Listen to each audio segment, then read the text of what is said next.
Welcome. Good morning, everyone, to our inaugural session of the National Dental Association's Money, Power, Respect webinar series by the New Dentist Committee. I'm Ruben Sorrell, your host for this series, and this was designed to empower new and early career dentists by providing essential knowledge and tools to navigate the challenges and opportunities of dentistry. Today's session is Charting Success and Navigating the First Decade of Dentistry with Confidence and Innovation. Presented by CC Mendoza, a highly experienced practice management consultant with over 18 years of experience. CC has helped countless dental practices improve their financial success and patient retention, making her invaluable resource to this session. And time is money. That's why this is our money phase of Money, Power, Respect, and this community that we have with an NDA. We want you to get that bang for your buck.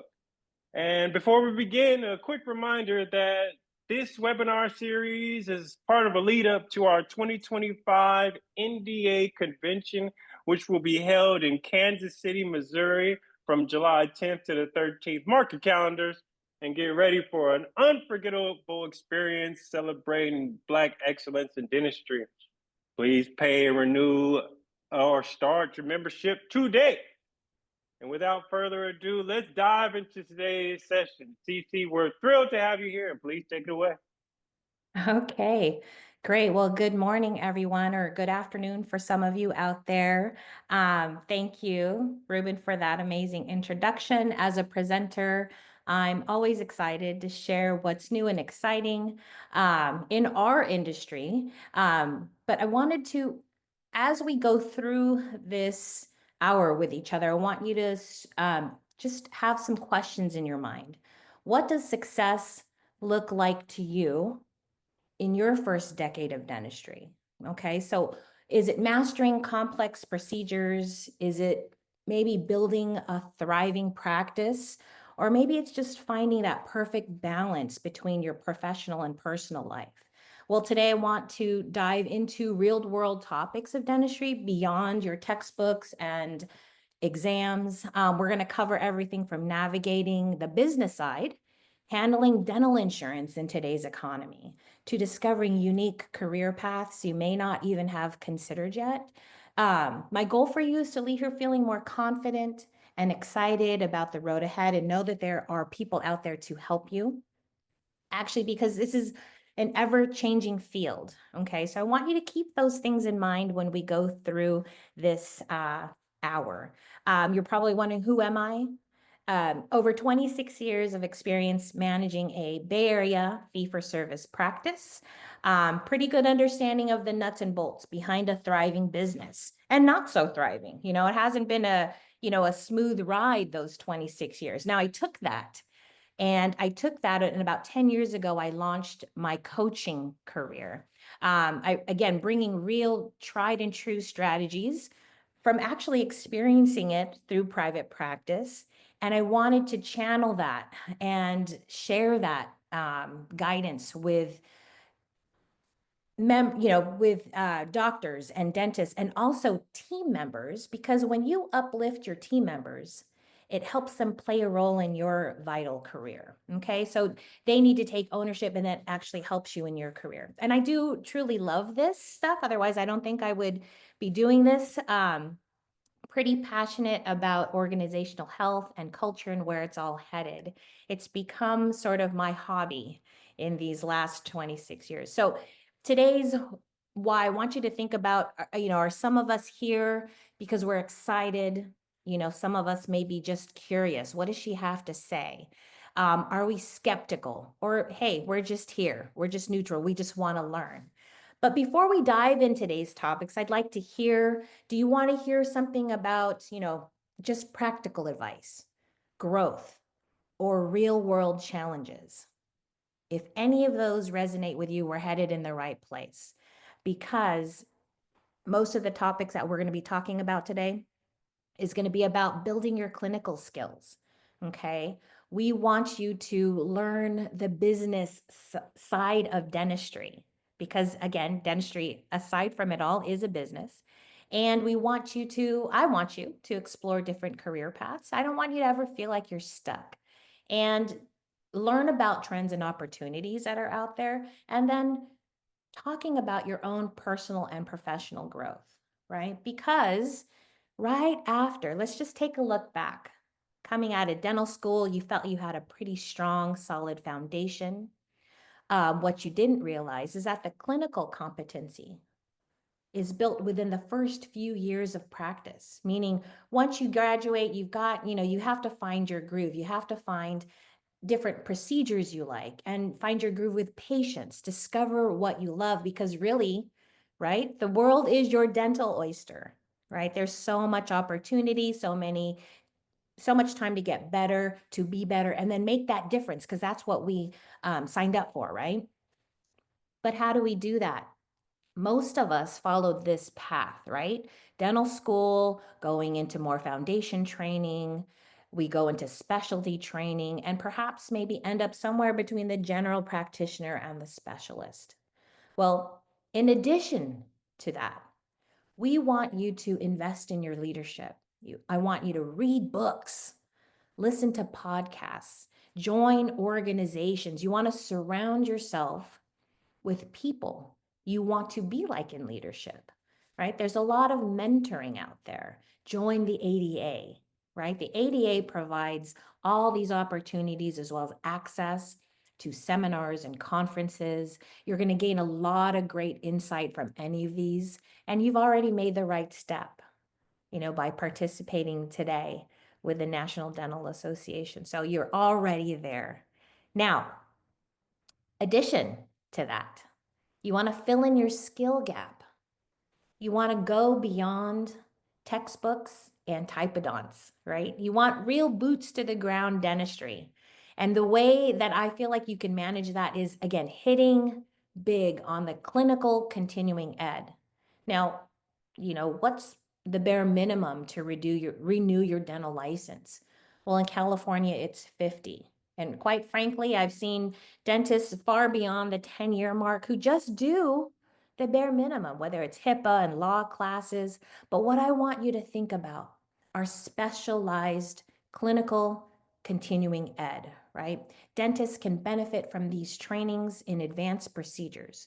And I've actually put up some of my favorite continuing ed programs that range from cosmetic implants, comprehensive care, right? Conscious sedation, IV sedation, digital dentistry, getting proficient in CAD/CAM technology, right? Getting good at all of those things, endo, perio. And then a lot of these great institutions, right? A lot of these great institutions have a management and team leadership component, right? Some of these courses have a component that focus just on improving communication with your team. And that's so essential to leadership skills. The problem with most of these, the pitfalls, I like to say, is they're expensive, but it's an investment, right? The expense comes with the investment, meaning if it's not implemented well or marketed correctly, it really can create some serious bottlenecks. I've heard many times where docs go on these CE weekends, come back with so much information, come Monday morning, and they're so excited to share with the team, and they just have these blank stares. They don't know what to do with it. The doctor just has become unhinged with all of this dental knowledge. You want to master these clinical skills because it builds confidence, right? It's essential, right? It's essential to build confidence, to know kind of what your niche is. And because running a practice, we're going to be talking about that, requires a whole new set of skills. All right. So that segues me into, just the business of dentistry. So beyond the clinical skills, there's so much to learn about managing people, managing your finances, and patient expectation, right? When we graduated dental school, who would have thought that can I get a number 1 dental degree with a side of an MBA? Supersize, please, right? Ownership takes on a whole new set of skills. We thought we could just order at the counter, right? Dental degree and MBA, right? Well, I'm here to share with you that there are some bridges to that. I'm going to fill in those gaps for you. So I broke it down in 3 phases of ownership. The first one, it's called survival, right? It's survival. Some of you are in it right now, right? Refining your clinical skills, getting efficient in your procedure times. You're mastering time management. How long realistically does it take you to do procedures? And that also means, time management when it comes to personal and professional. We learn financial discipline. We learn to budget wisely, set aside funds for equipment, upgrades, marketing and continuing education. We plan for student loan repayments, tax obligations, and again, and emergency funds. You never know when you need that emergency fund. The second thing is growth. We're developing this business mindset. That MBA is starting to happen. We're starting to develop that mindset. We become leaders. Our team members now are turning to us for decision making. We're managing people with that. We're building patient relationships, right? Managing people become, you increase that excellent communication, and you turn and you start to have that caring approach, right? You've now joined, the ADA or your local chapter study clubs and things like that. You're starting to network.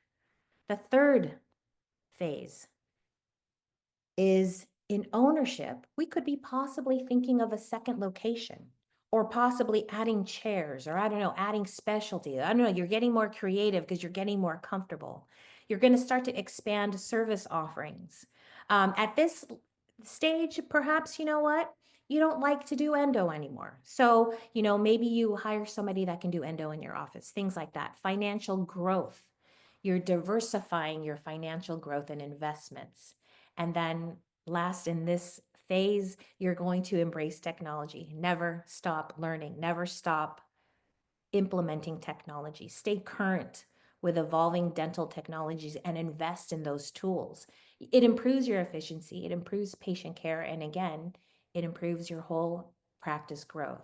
Now, seems simple enough, right? But let's face it, in real estate, to be successful, it's all about location, location, location, right? Well, in dentistry, it is all about impression, impression, impression. And I don't mean this kind of impression, right? Now, a lot of us have the scanners and things, but I thought that this one is kind of funny. In dentistry, the reality that it's all about choices. Okay, it's all about choices. What will motivate a patient to come to the dentist? And if they are motivated, there's choices, right? How many of us actually Google or read reviews or anything before we make decisions, right? I bet you all 35 of you are raising your hands, right? How many of us Google or read reviews before making a decision? Now, how many of us make decisions based on the least amount of money spent, right? All of us. Now, the next question, how many of us want to get it for free? How many of us want to get things for free? Another thing to think about. How many of us don't want to be the first? We wait to see who's gone first, but we'll be the first follower. How many of us have done that too? But this is sadly, dentists are all the same, right? They do all the same things. Most patients do not know the difference between whether they receive care in a clinical environment, group, or private practice, because dentistry has become a choice. Consumers, our patients, are setting this buying criteria, unfortunately, right? So we have to, one, understand the fundamentals of customer service along with all the dentistry. We have to understand the fundamentals of customer service. Two, we have to learn techniques to enhance patient interactions. A big thing I want you to think about, is it relational or transactional? Relational is just how it gets done, every component of how it gets done. Transactional means get in, get out, right? Get in, get out. We have to learn these techniques to enhance that patient interaction. That's huge. And number three on this about choices, it's exploring ways to handle challenging situations. Now, you can see here our favorite review sites, right? They've done this to us. We do one thing good. Maybe our patients are so happy, they'll tell their friends at brunch, they'll tell 3 to 30 people how great of an experience they've had. And 30 is a lot, 3 to 30. You do one thing bad. You do one thing bad. And the ease of online reviews, they have now told 3,000 people within their vicinity of the one bad thing that you did.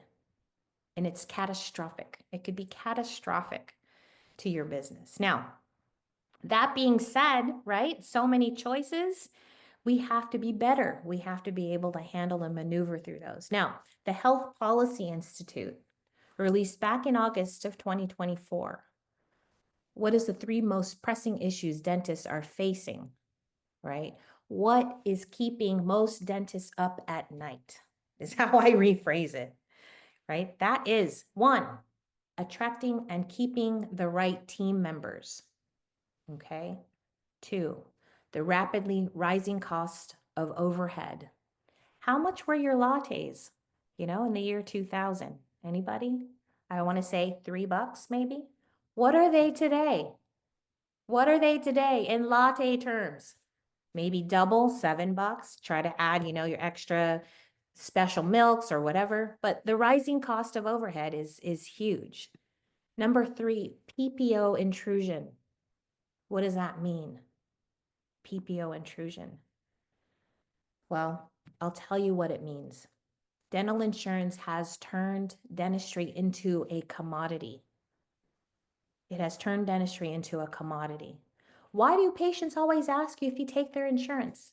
I don't know if you sat at the front desk of the office that you're currently working with, you hear the front office team constantly being asked this question with every person that calls.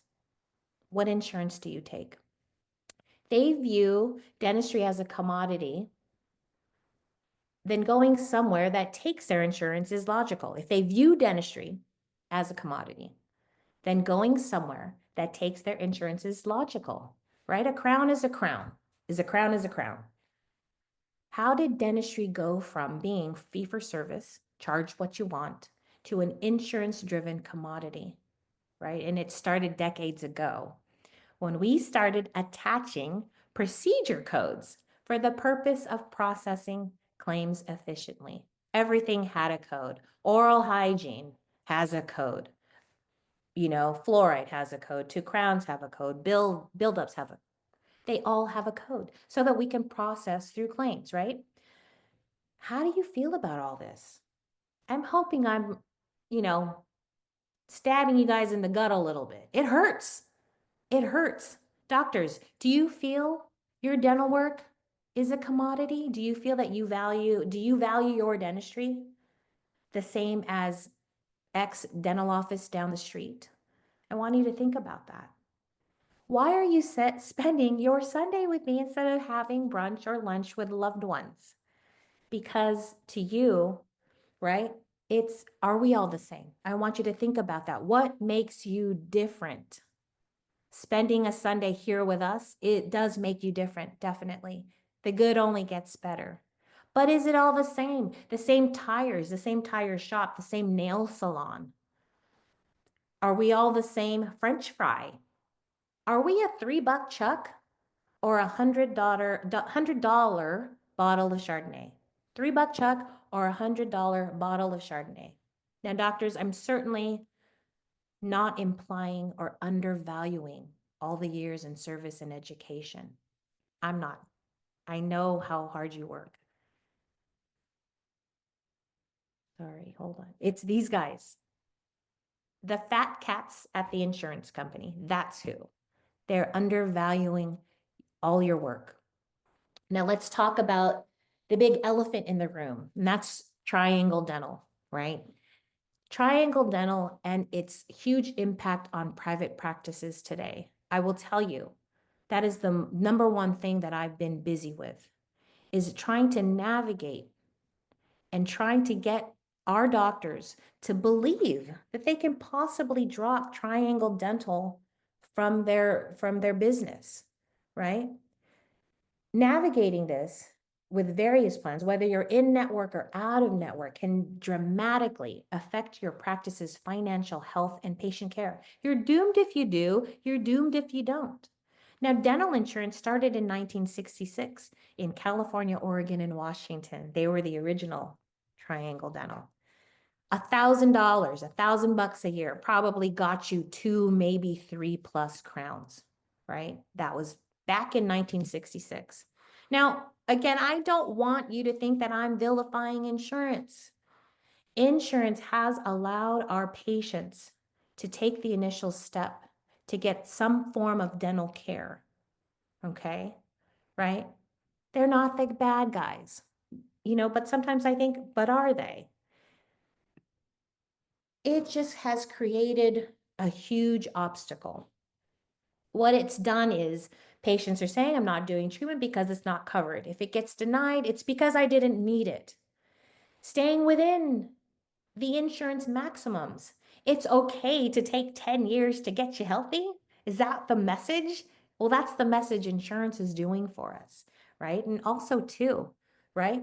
Patients are not willing to spend discretionary dollars on any out-of-network provider. There's zero motivation. However, it's not just the insurances they're competing with. It's everything else, right? It's everything else. My big hope for you is that you become part of everything else, that they are willing to spend discretionary dollars to come see you. That's my goal for you, okay? Because let me give you some stats. In 2023, around 63 to 65% of Americans aged 18 to 64 visited the dentist. 48% of America have dental insurance. This includes both private and covered programs like Medicare. Now, how many Americans can afford dental care? Well, there's 68.5 million Americans that are not insured, okay? There's 342 million people in the United States, okay? However, even those with coverage claim to struggle to afford expensive procedures, especially in an emergency situation, okay? That's a reality that we're in. Now, before I go on my several tangents, how confident do you feel navigating insurance in your practice? I would love to take a quick poll, maybe just type this in the chat. 1, if you're very confident. 2, you're somewhat confident. 3, you're not confident. 4, you're just clueless how it works in the practice you're working in. Can you guys just enter 1, 2, 3, or 4 in the chat? I'm happy to kind of see where we're polling.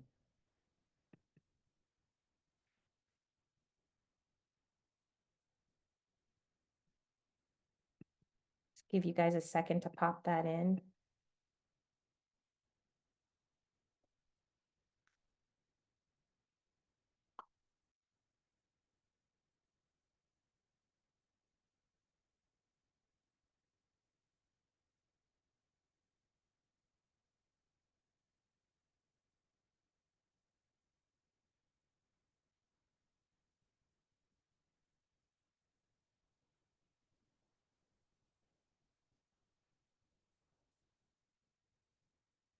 Right, anybody else want to add in? Somewhere between the 2 and 3, somewhat and not confident. Cedric out there, great, you're probably going to help me navigate some of these questions.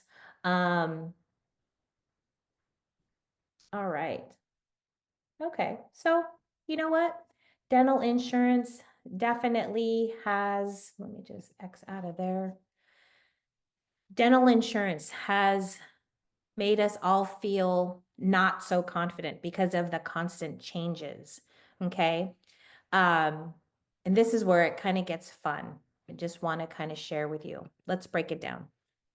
Now, if you had 50 patients, 49 of them have some type of PPO or discounted fee, you won't be profitable on those 49 patients. Plain and simple. Okay, plain and simple, you won't be profitable. But what I want you to know is that you should be profitable. You can and should be profitable on all of these patients, 50 out of 50. Now, let me break this down even more. If you do a crown, for instance, at $1,000 per unit, yeah, now these are 80 fees, $1,000 per unit, 70% of that goes to overhead, and that's $700. You net $300 per unit. Now, if you belong to some type of PPO and you have to discount your fees, say 20%. Reality, it's like 30 to 40, okay? It becomes $800 per unit. Overhead stays the same. It's still $700 in overhead. You net $100 for the same crown, okay? That's the reality of PPO. You will have to do 3 PPO crowns in order to do 1 fee-for-service crown. You would have to do 3, okay? This is just basic math. Now, let us define what insurance is. Insurance, it's an agreement in which a person makes regular payments to a company, and the company promises to pay money if the person is injured or dies, or to pay money equal to the value of something, such as a house or car, if it is damaged, lost, or stolen. Insurance is designed for catastrophic events. This is not dental insurance. Dental insurance is a completely different beast. Dental insurance, let's just define that for a second. They agree to pay a limited amount per person per year, typically up to $1,200 to $1,500, in return for a monthly premium payment, whether that monthly premium payment is paid by an employer or themselves, right? And dental insurance is not insurance. It's actually a benefit of employment, right? There's a huge difference between that. This conversation generally becomes this. Unfortunately, us as providers and clinicians whose main focus is getting our patients healthy somehow ends up in the middle of this war. We get blamed. We get blamed for things not getting paid. We want to make sure we focus on the transparency with our patients, okay? On the ever evolving changes of dental benefits. And here's where the advocacy begins on educating our patients about it. Because here, the relationship starts here. It's the relationship, and I call it the love relationship because it doesn't even include the patient or us. It's between the employer and the insurance. It's that contract that they make in order to provide some type of benefit to employees, okay? So basically, where do we fit in there? We do all the work. And again, employer and insurance doesn't even do even 5 seconds of dentistry. Doesn't have to be on the phone talking to any patients at all. Doesn't have to, navigate through any of those dental questions or any of those bad reviews. They don't do any dentistry at all. But we are the ones that are stuck in the middle, okay? Remember that. Keep this picture in your head.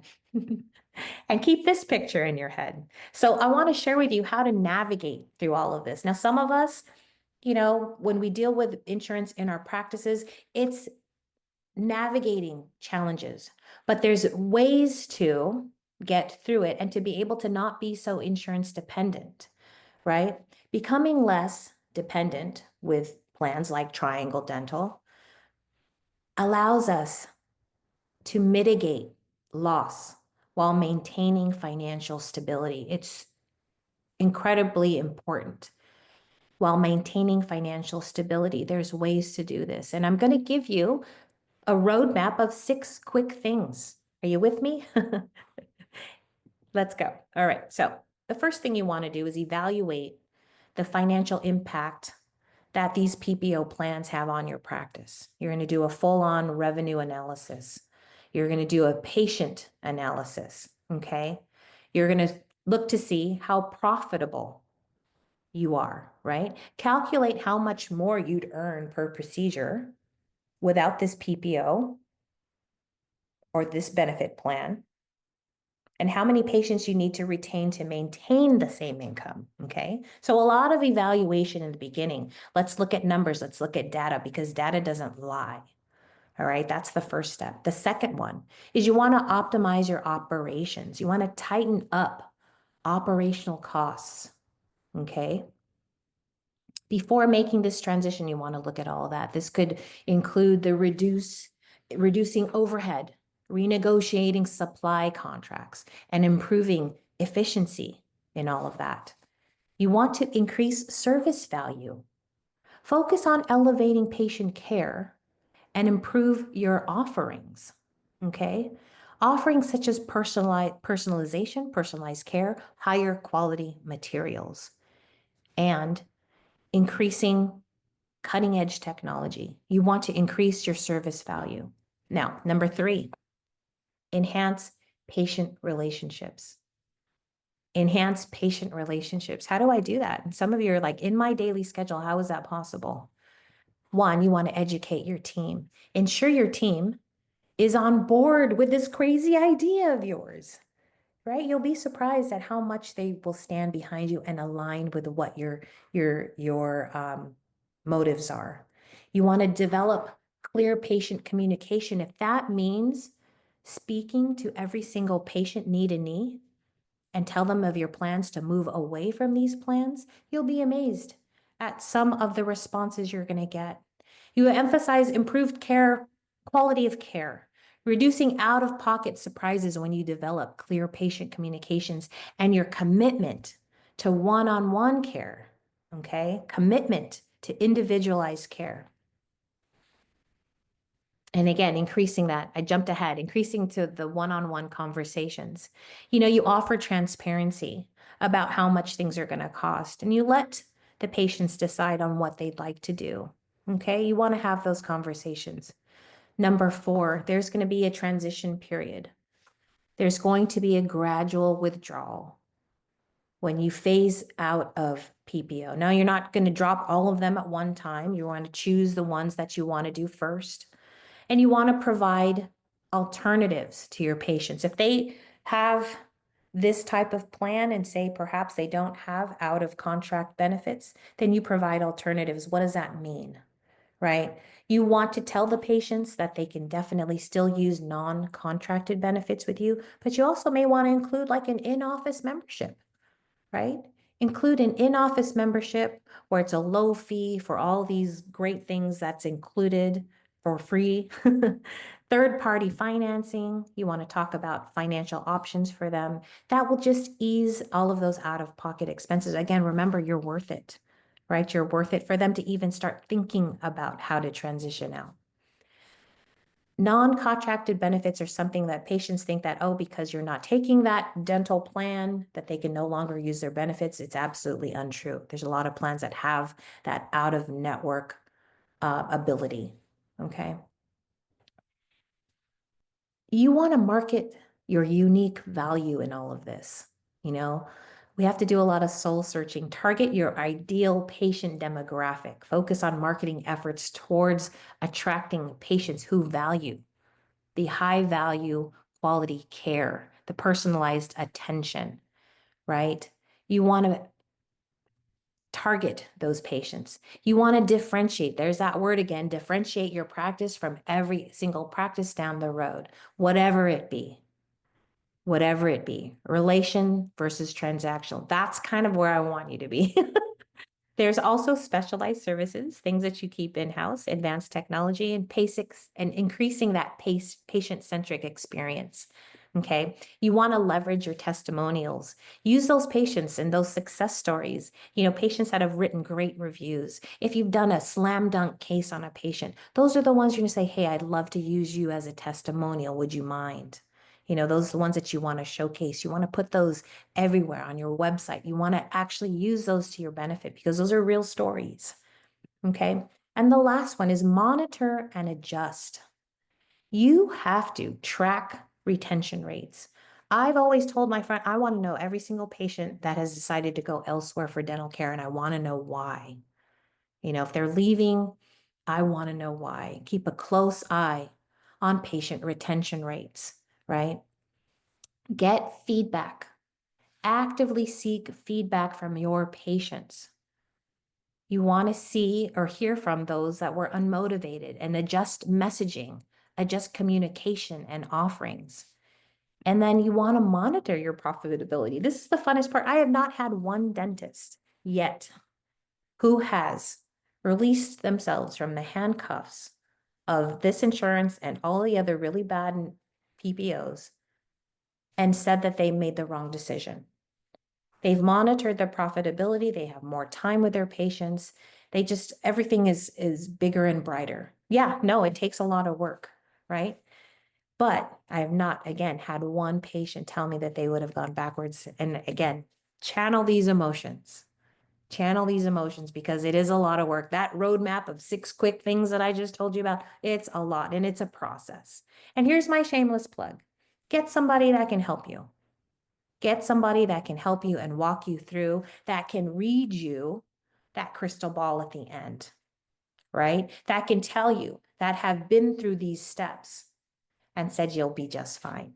Right? Everybody wants to know what that, crystal ball at the end. You don't have to do this alone. And are we a dying profession? No. Is private practice a dying breed? No. And we don't have to be. That's why we're talking about this today. So you're going to do something. The advocacy starts here and now.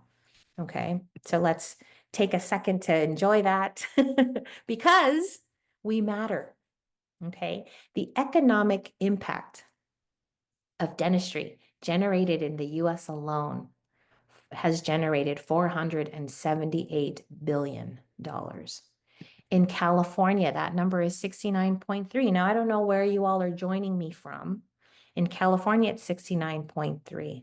Look at what we brought as far as jobs, 2.5 million jobs in the US, 332.8 thousand jobs in California. So, do we matter? Absolutely, we matter. Dentistry is not a dying profession. Now, dentists, I still have, a little bit of a bone to pick. The new dentists are receiving the same exact salary, almost exact same salary back in 2002. Okay, the same exact salary. However, this is good. I like this amount. Salary.com in 2023, the average paid dentist made that much. Now, why has the cost of dental school tripled since then? Why has it tripled? Here's another question. Why has associate pay remained stagnant over the past 2 decades? And I'll tell you why. Declining insurance reimbursements. That's how come it's remained stagnant for associate pay. Training in dental schools don't translate to the skills needed to produce 3,000, 4,000 a day for some of the associates. The decrease in the need for solo general dentists to add associates as their production levels have also remained stagnant because there's not enough pizza to share. The decrease in need, right, is because there's not enough pizza to share, right? Especially if the slices in the pie are not growing, right? So again, we conform to fee schedules. And by doing that, we're not allowing ourselves to pay our associates the amounts that they should be. Okay. So what can dentists do to make this better? I will say, being a dentist is still one of the best professions in the world, right? There's so many other things. We've already talked about advocacy. We're not going back, right? We're just going to look forward. And I want you to still, again, love what you do because, again, beyond this, there's beautiful things that can happen. So what's next after dental school? Beyond private practice, I want to start, I'm going to start sharing dental careers and its versatility. And let's explore some exciting career paths that you can choose beyond this first 10 years, beyond traditional private practice. Okay. But let's start with them. The autonomy that you get with private practice. You control your treatment plans, office culture, there's earning potential, there's long-term investments, patient relationships, flexibility, freedom to set your own schedule and choose the type of dentistry you want to do, right? There are some negatives, the cons to this: financial risk. There's high startup costs. The responsibility for managing staff, operations, and just regulatory compliance. There's a time commitment. Balancing clinical and administrative duties can be really challenging. And also, there's a learning curve. Remember phase 1, 2, and 3? It requires knowledge in business management, that MBA, marketing, and leadership. Those are some of the cons, but hey, we can do it. Now, the associate. The associate works for a dentist owner, as we know. They can work for large group practices. Sometimes there's shared equity, sometimes there's not. In DSOs, groups have been making it tough, let's just say, for our new dentists. You are not in control of your schedule, right? That's the number one complaint. However, I did hear that some DSOs and corporate offices are giving some incentives to help you pay down your student loan. More on that later, right? But in a group practice, the pros are there's collaboration, opportunity to learn from and work with other dentists. There's shared resources. The cost of equipment, the cost of team members, office expenses are shared. There's a good work-life balance. Hey, I only want to work 3 days a week. The other 2 days, I just want to do my own thing. There's reduced administrative burden because you don't have to worry about who's going to fill in for who. There's a lot of mentorship involved, learning and gaining experience from dentists that are within the practice. Flexibility also is part of that too, if you ever wanted to work part-time, okay? Some of the negatives for an associate: there's limited autonomy, which means less control, again, of office policies, patient scheduling. You come in Monday morning and you just go, right? You have no control of whoever is in your schedule. There's always conflict management, right? The potential for disagreements with partners and over decisions. And leaving your group practice can be complex because of contracts or shared ownership. And that's the same for corporate and things like that. So there's a lot of limitations, but there's lots of flexibility. Now, public health dentistry. We all want to give back somehow. Public health dentistry focuses on improving the community health and serving the underserved populations. If you're passionate about social justice, this might be the right path for you. All right. I've added a few, I can send you a few links of how you can get involved with all of that, from Indian Health Services to National Health Service Corps, and then the Federal Bureau of Prisons. They're always looking for providers. Academic dentistry and research. If some of you are born educators, this might be the road for you. In academia, you can contribute to educating the next generation of dentists or engage in cutting-edge research. This is perfect for those with a passion for teaching and discovery. There's also military dentistry. Military dentistry offers unique opportunities to serve the country, to travel, and further specialize while providing care to service members and their families. A lot of military dentistry, I have a really good friend who's in it 20 years. He signed up when his first child was born. He thought he was only going to serve his 4, but now he's 20 years into it. He loves it.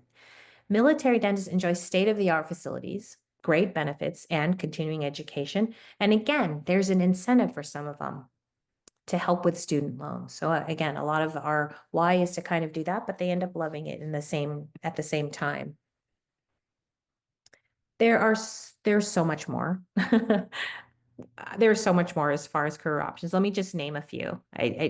There's forensic odontology, right? Forensic, that just sounds really cool. Volunteer service or global dentistry humanitarian work, right? If you want to be part of a larger effort to increase global health, you can go on internet, go international and help people in developing countries. There's hybrid careers in this. Many young dentists experiment with few different options before settling into a private practice setting. Mixing teaching and volunteering and private practice in other offices.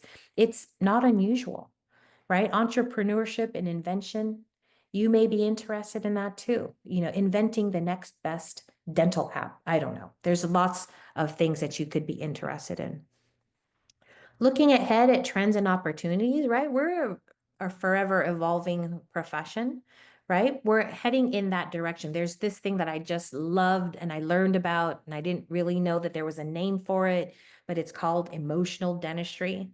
It's a set of techniques and approaches that focuses on the mental aspect of the patient who is about to undergo a major procedure. Well, what that does is they develop mock-ups, virtual mock-ups, so that the patient can see the final result. This is called mental emotional dentistry, sorry. That allows our patients to feel and decide so that they can make the proper decision. So I actually just, that part of it, that there was an actual name for that. When you create mock-ups and you create that end result, so that helps the patients with decision making. There's 3D printing, right? 3D printing, dentures, night guards, aligner therapy. There's AI for patient data, perio charting, x-rays. There's management tools for more automation in patient management software, scheduling, social media, marketing, and for online payments. For a dentist, it's important to know the latest trends and stay up to date with current innovations so as to provide just better care for their patients. Technologies that will drive the future dentistry. I know you're going to be talking about this in future webinars, but again, which trends excite you the most? Find out which trends excite you the most. Back in July, the first dental procedure was performed on a human, right? The first robot dentist performs the first fully automated procedure. That was spearheaded by, Dr. Zuckerberg. If everybody doesn't know that household name, of course, these types of things don't come without some kind of controversy. But my point is, find something that interests you. Stay up on these trends. You're going to have patients in the chair asking you about them. Now, the challenges of achieving balance in dentistry, right? There's time management. You're going to be juggling appointments, paperwork, family time. The financial pressure, keeping up with business costs, trying to maintain a personal life. A lot of that does create an emotional toll, but dealing with patient stress and difficult procedures affects your energy level. So what do you do, right? It comes with, yes, financial pressure. Oh my God, my head's going to explode. Income driven. What I want to talk to you about is, again, how to navigate those student loans. There's income driven repayment plans. There's public service loan forgiveness. There's aggressive payoff strategies. There's just a lot of opportunity for you to pay those down. And we can talk about that again. There's budgeting, living below your means, right? New dentists often try to adopt minimal lifestyles early in their careers. Live with your parents if they're not so bad to live with. You want to set your financial goals. Many create budgets, right? Creating budgets and then they work backwards, that reverse engineering tactic, right? Focusing on what are your priorities, debt repayment, building that emergency fund, and saving for long-term goals so that you could, one, in fact, become a practice owner or buying a home. A lot of our dentists work with financial advisors. There's so many resources out there that give you advice and that can help with strategies for debt repayment, tax planning, investments. Some of our dentists take on side income. Some take on additional work, other types of things to supplement their primary income. Now, the importance of the work-life balance, let's face it. Let's face it, everyone, we've got a long career ahead of us. And I'm not doing clinical work. I've got 26 years already, and I don't plan on slowing down. Again, give me a handpiece, I'd have a different story. As dental professions, this is where it can get fun. It's easy to find ourselves back in the clinic managing patient care and operations, but reality is the constant grind can lead to burnout. Okay, so make sure that a healthy work-life balance is essential.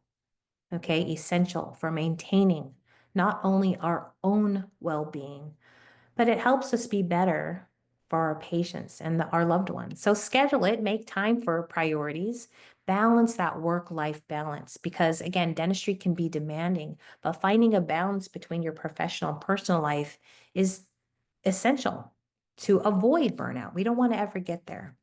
Now, some strategies that I know that might work is you want to delegate and outsource. Trust your team. Trust the team that you have that has the same aligned core values as you. Your team members in the office. You want to delegate the things that you can. You want to set boundaries also. You want to define your clinic hours strictly and stick to them. Be real diligent about that. Self-care, you want to engage in activities to recharge your energy, such as hobbies and exercise or spending time with your family. You want to time block, allocate specific times for work tasks and personal activities. Okay. You want to be able to build that into your day to day. Now, this pyramid was actually, it was brought up to me in one of the Spears lectures that I had. This pyramid, again, the biggest part is patience and facility. And as we go to the top of the pyramid is where we spend most first 10 years of our life, of our career. The top part, living your dreams, is the smallest part of the pyramid. How about we flip the switch? We flip the switch and we create living your dreams as the biggest part. We want to increase enjoyment. We want to increase profitability. We want to increase free time. We want to grow clinically, right? That's the goals of Dr. Frank Spear. And I actually, tried and true, I feel like this is something we all should follow. Increase enjoyment, increase profitability, increase free time, and grow clinically. Okay? All right. Any final thoughts that you want to share with me? Anything that you want to talk about? Because the first decade in dentistry is really about growth, learning and adapting. Keep moving forward. Keep moving forward. Embrace the challenges and really just celebrate the successes. I went through so much. And I hope your heads aren't exploding, but there is just so much. Keep learning. Today, you're going to start advocating for yourself, advocating for dentistry, advocating that patients don't have to stay within insurance limitations.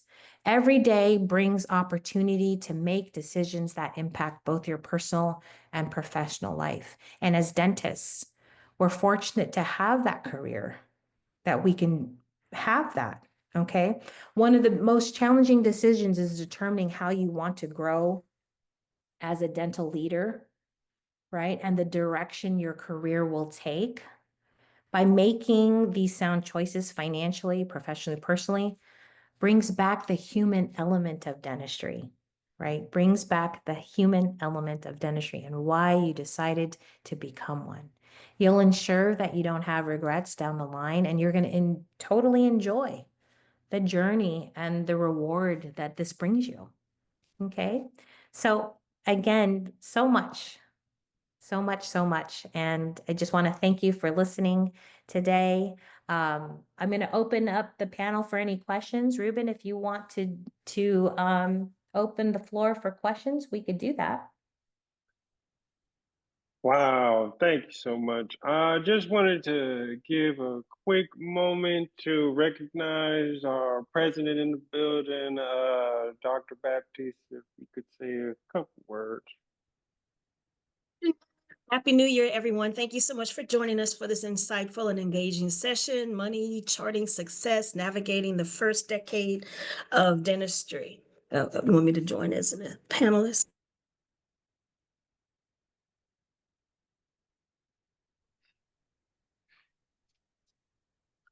All right. I just want to extend my deepest gratitude for our speaker, Ms. Cece Mendoza. Thank you for sharing all this invaluable expertise and guidance. You really touched on so much of significance. I was really impressed.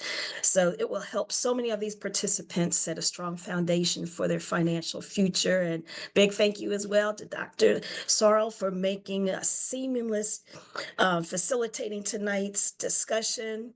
The new dentist committee, thank you so much. You have really organized a great 3-section program, so I'm looking forward to the next 2. And thank you, everyone here, for taking time this afternoon. You know, these early years of your career are not only about mastering your clinical skills, but as you've heard tonight, building these financial confidence and security measures. I'm out 40 years now, so I wish I had this presentation 40 years ago, 41 years ago before I came out. But the NDA is here to support everyone every step of the way. We want to encourage you to consider joining or renewing your membership if you haven't done so already. And you'll find a whole huge community of professionals who are dedicated to uplifting and empowering everyone. See something there in the chat. So thank you once again, and I wish you all continued success in your dental journeys and have a wonderful Sunday. Thank Thank you. you. Thank you. Thank you, Cece. You're This welcome.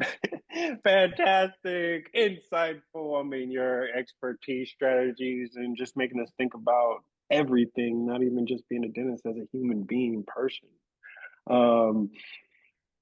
To all the attendees, we should have a survey in the chat. Please fill that out. Yeah, you will receive your CE certificate within 7 days. We really appreciate you. And Cece, you're right. We have to stay on the latest trends. So don't forget to join our next webinar for our Money, Power, Respect series on Groundhog's Day, February 2nd. Let's see when spring's going to come out at the same time together. With Dr. Vivian, she's going to be presenting the role of AI and emerging technologies in modern dentistry. And yet again, please want to remind you to save the date for our 2025 NDA convention in Kansas City. We're going to have some good barbecue, some Power and Light District, and we're already in our Money, Power, Respect. So that's going to be in July. You won't want to miss this. Thank you again for joining us today, and let's continue to build a stronger and empowered community of dentists and just together have a wonderful day, wonderful Sunday.